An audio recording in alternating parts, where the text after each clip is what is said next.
મહીસાગર પોલીસની સામે તાજેતરમાં ઘણા આરોપો લાગ્યા છે। થોડાક સમય અગાઉ એક રાવળ સમાજના અને ત્યારબાદ આદિવાસી સમાજના યુવકને પોલીસ દ્વારા માર માર્યાના ગંભીર આક્ષેપો થયા હતા। તો હવે મહીસાગર જિલ્લામાં એક પીએસઆઈ દ્વારા દારૂના નશામાં હિટ એન્ડ રન કરવામાં આવ્યો છે। મહીસાગર પોલીસ દ્વારા પીએસઆઈની ઘટના સ્થળેથી ધરપકડ કરીને તેને હવે એસપી સફીન હસન દ્વારા સસ્પેન્ડ કરવામાં આવ્યો છે।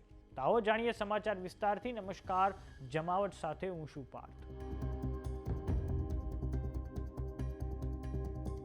મહીસાગર જિલ્લામાં પોલીસ હેડક્વાર્ટરમાં ફરજ બજાવતા પીએસઆઈ જેમનું નામ છે એચજી ખરાડી, જેઓ હથિયારી પીએસઆઈ તરીકે ફરજ બજાવે છે, તેમણે ગઈકાલે સાંજે 5 વાગ્યાની આસપાસ તેમની મહિન્દ્રા કિયુવી ગાડી નશાની હાલતમાં પૂર ઝડપે ચલાવી ગોધરા લુણાવાડા હાઈવે પર એક વ્યક્તિને અડફેટે લીધા હતા। ત્યારબાદ લુણાવાડા ટાઉન પોલીસ તરત જ ઘટના સ્થળે પહોંચે છે અને પીએસઆઈ એચજી ખરાડીની ઘટના સ્થળેથી ધરપકડ કરવામાં આવે છે।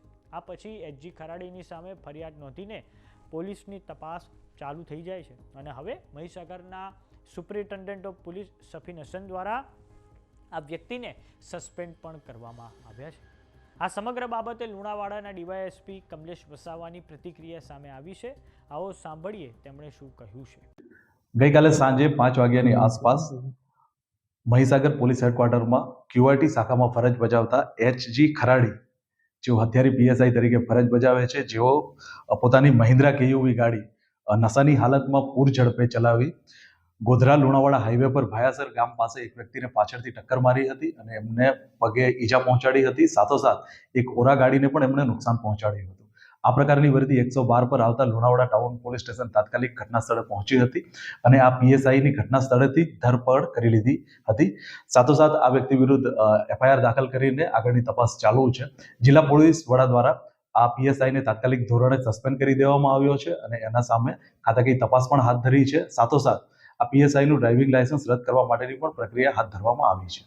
તો થોડાક સમય અગાઉ મહીસાગર પોલીસ પર એક આદિવાસી યુવકને માર માર્યાના આક્ષેપો થયા હતા, પરંતુ તે પછી એએસપી વિકાસ યાદવ દ્વારા એક પ્રેસ કોન્ફરન્સ કરવામાં આવી હતી અને વિકાસ યાદવે આ સમગ્ર બાબતે અને જે પણ આરોપો લાગ્યા છે તેને હવે નકારી દીધા છે। તો સમાચારોમાં અત્યારે બસ આટલું। જોતા રહો જમાવટ। જો તમે અમને યુટ્યુબ પર જોઈ રહ્યા તો સબસ્ક્રાઇબ કરો, જો તમે અમને ઇન્સ્ટાગ્રામ અને ફેસબુક પર જોઈ રહ્યા તો ફોલો કરો।